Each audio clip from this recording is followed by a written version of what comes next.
নমস্কাৰ আনন্দ ৰঙৰ উৎসৱ হোলীলৈ সকলোকে মৰম শুভেচ্ছা আৰু শুভকামনা জনাইছোঁ।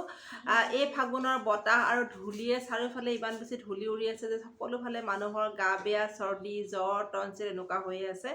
যোৱাকালি ৰাতিৰ পৰা আৰম্ভ হৈছে বৰষুণ আৰু এই বৰষুণ জাকে যথেষ্ট সকাহ আৰু সতেজতা আনিছে বুলিয়ে ক'ব পাৰি।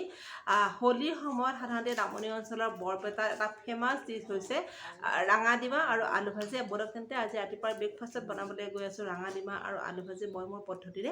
বৰপেটা দৌল উৎসৱৰ সময়ত ফেমাছ আলু ভাজিটো বনাবৰ কাৰণে আজি মই ডাঙৰ ডাঙৰ 4টা আলু প্ৰেছাৰ কুকাৰত ভালদৰে ধুই 2টা চিটি মাৰি লৈছোঁ। ঠাণ্ডা হোৱাৰ পাছত আলুৰ বাকলিবিলাক এৰুৱাই পেলাই সমান জোখত আলুকেইটা মই কাটি লৈছোঁ। অৱশ্যে নতুন আলুবোৰ ঠাণ্ডা হোৱাৰ পাছত অকণমান টান হৈ যায়। গেছৰ ওপৰত কেৰাহী এখন পাতি লৈছোঁ, তাত অকণমান তেল দিছোঁ। তেলখিনি গৰম হোৱাৰ পাছত অকণমান পাঁচফোৰণ, এটা শুকান জলকীয়া আৰু এটা পিঁয়াজ সৰু সৰুকৈ কাটি ইয়াতে দি দিছোঁ আৰু ভালদৰে ভাজি লৈছোঁ।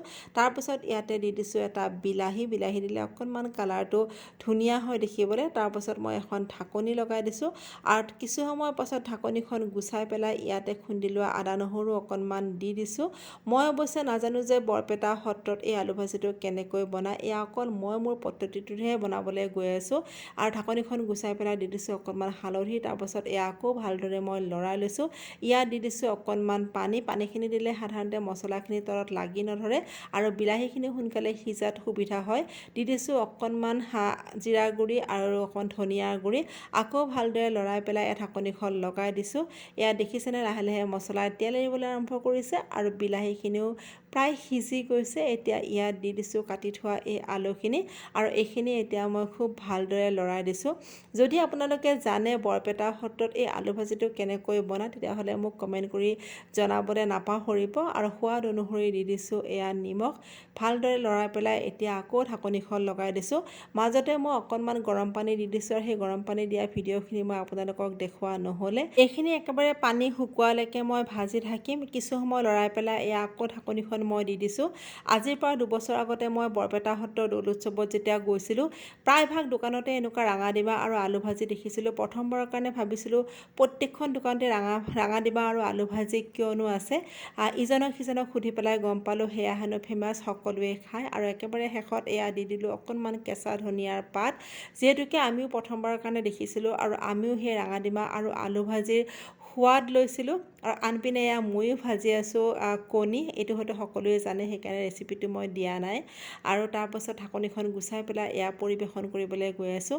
আলু ভাজিৰ লগত যদি ৰাঙাডিমাটো নাথাকে তেনেহ'লে কিবা এটা আধৰুৱা হৈ যাব নহয় জানো।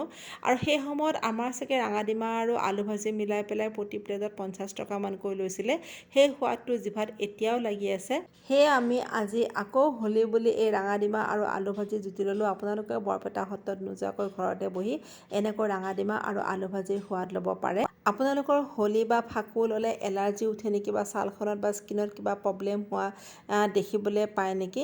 যদি আপোনালোকৰ তেনেকুৱা হয় তেতিয়াহ'লে বজাৰৰ কেমিকেল থকা পাকুৱাবোৰ ব্যৱহাৰ নকৰি পেলাই এনেকুৱা হাৰ্বেল নাইবা অৰ্গেনিক হোলীবোৰ ব্যৱহাৰ কৰি চাব পাৰে।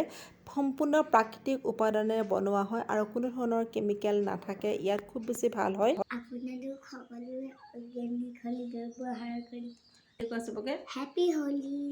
প্ৰেম, সম্প্ৰীতি, সমৃদ্ধি লগতে ভাতৃত্ববোধৰ উৎসৱ হৈ পৰক হোলী। সকলোৱে ভালে থাকক। Bye bye.